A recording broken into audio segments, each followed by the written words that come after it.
জয়গুরু পরম প্রেমময় শ্রী শ্রী ঠাকুরের রাতুল চরণে জানাই আমার শতকোটি প্রণাম।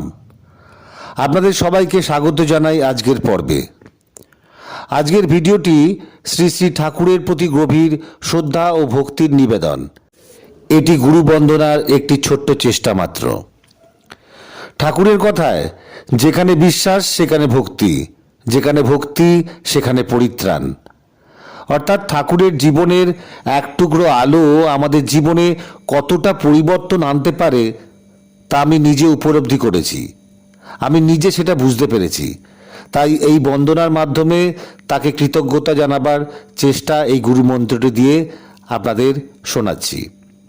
আপনারা প্রতিদিন ভোরে, রাতে বা যে কোনো পবিত্র মুহূর্তে অন্তত 108 বার পর্যন্ত এটি জপ করতে পারেন।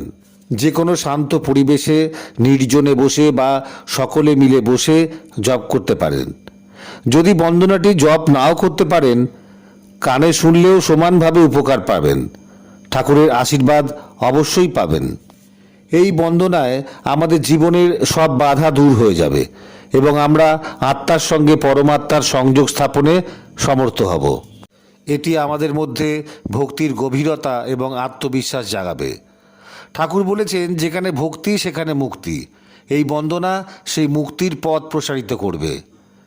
যেমন একজন কৃষক যদি মন দিয়ে চাষ করেন, তার ক্ষেত সবুজে ভরে যায়, তেমনি এই বন্দনা করলে আমাদের জীবন আধ্যাত্মিক সমৃদ্ধিতে ভরে যাবে।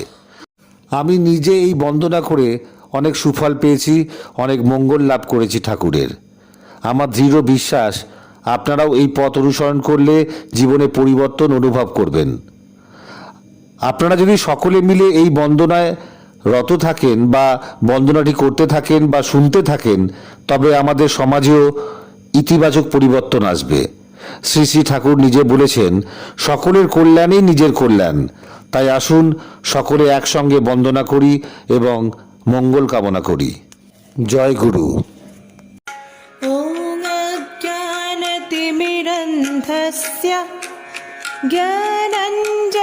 ज्ञानञ्जनशलाकया चक्षुरुन्मीलितं येन तस्मै श्रीगुरुवे नमः। तस्मै श्रीगुरुवे नमः। तस्मै श्रीगुरुवे नमः। ॐ अज्ञानतिमिरन्धस्य ज्ञानञ्जनशलाकया चक्षुरुन्मीलितं येन तस्मै श्रीगुरुवे नमः। तस्मै श्रीगुरुवे नमः। तस्मै श्रीगुरुवे नमः। ॐ अज्ञानतिमिरन्धस्य ज्ञानञ्जनशलाकया चक्षुरुन्मीलितं येन तस्मै श्रीगुरुवे नमः। तस्मै श्रीगुरुवे नमः। तस्मै श्रीगुरुवे नमः। ॐ अज्ञानतिमिरन्धस्य ज्ञानञ्जनशलाकया चक्षुरुन्मीलितं येन तस्मै श्रीगुरुवे नमः। तस्मै श्रीगुरुवे नमः।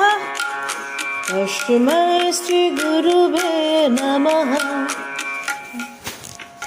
ॐ अज्ञानतिमिरन्धस्य ज्ञानञ्जनशलाकया चक्षुरुन्मीलितं येन तस्मै श्रीगुरुवे नमः।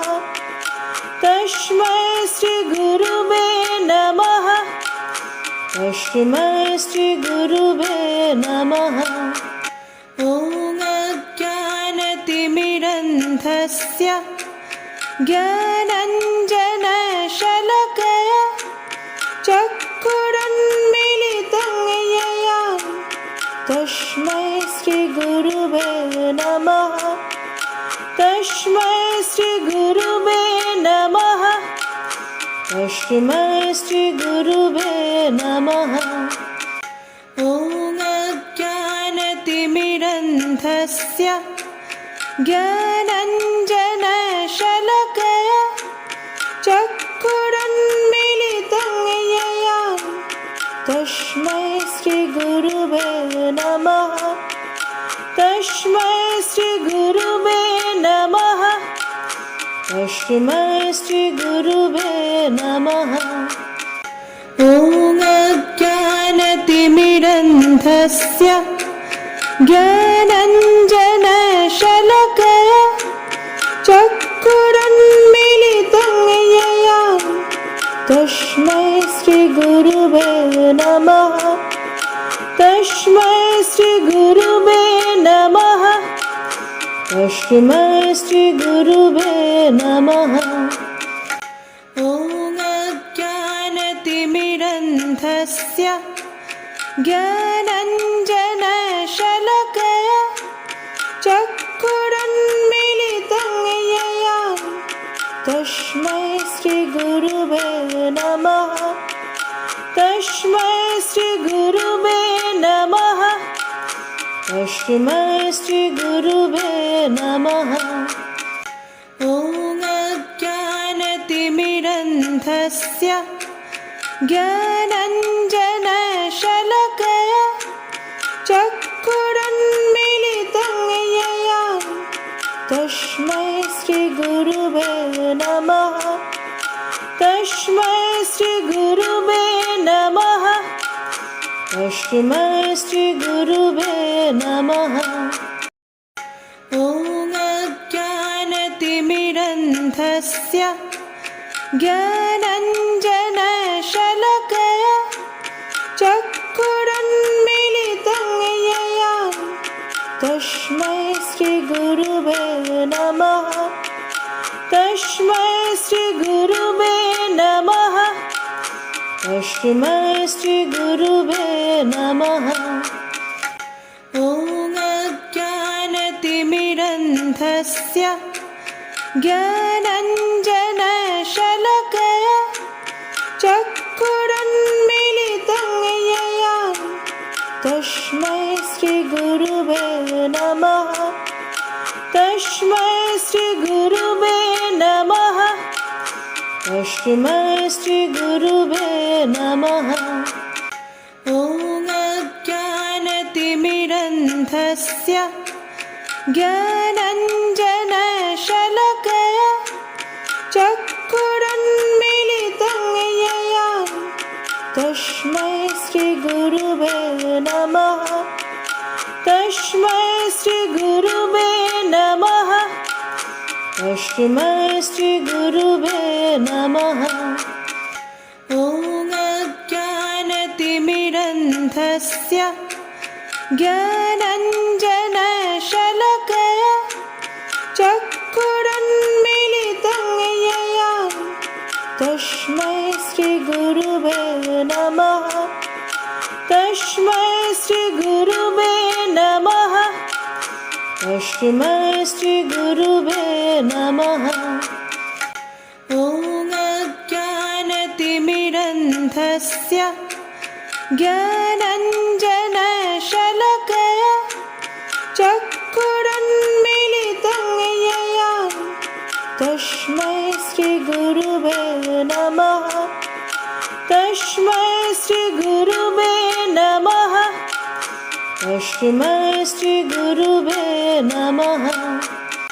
ॐ अज्ञानतिमिरन्धस्य ज्ञानञ्जनशलाकया चक्षुरुन्मीलितं येन तस्मै श्रीगुरुवे नमः।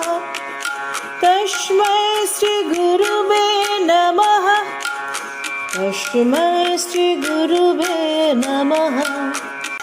ॐ अज्ञानतिमिरन्धस्य ज्ञानञ्जनशलाकया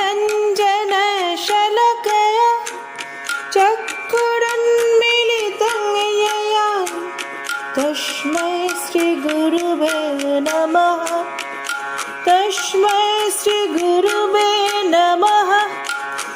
तस्मै श्रीगुरुवे नमः।